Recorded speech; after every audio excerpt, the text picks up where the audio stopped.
Hi hello வணக்கம்.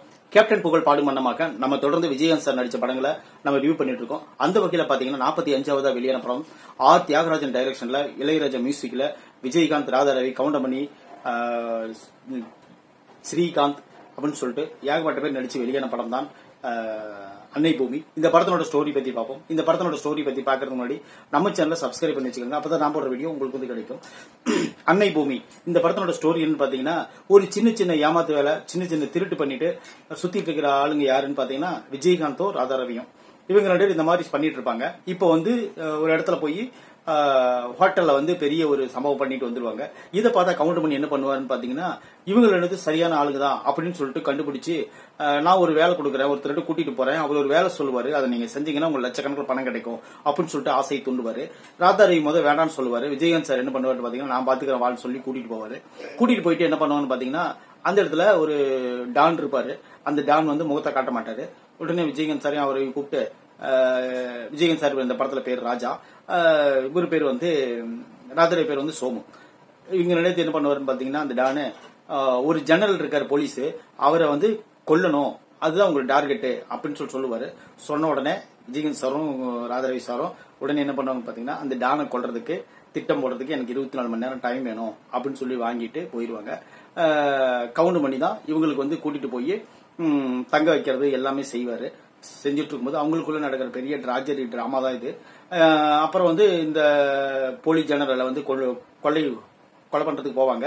இடையில வந்து ஒரு ஆள் மாறாட்டம் பண்ணுவாங்க. ஆள் மாறாட்டம்னா எப்படின்னா, ஜெனரலோட குழந்தையும் இன்னொரு இடத்துல வளர்ற ஒரு அனாதை ஆஸ்பத்திரி வளர்ற குழந்தையும் ரெண்டு பேரும் ஒரே மாதிரி இருப்பாங்க.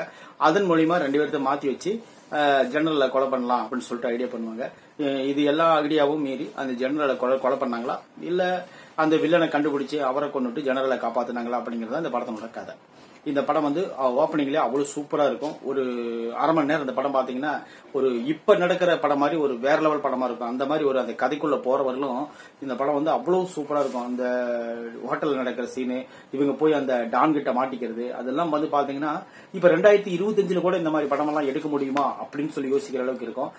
இந்த படத்துல 2 ஹீரோயின் இருப்பாங்க.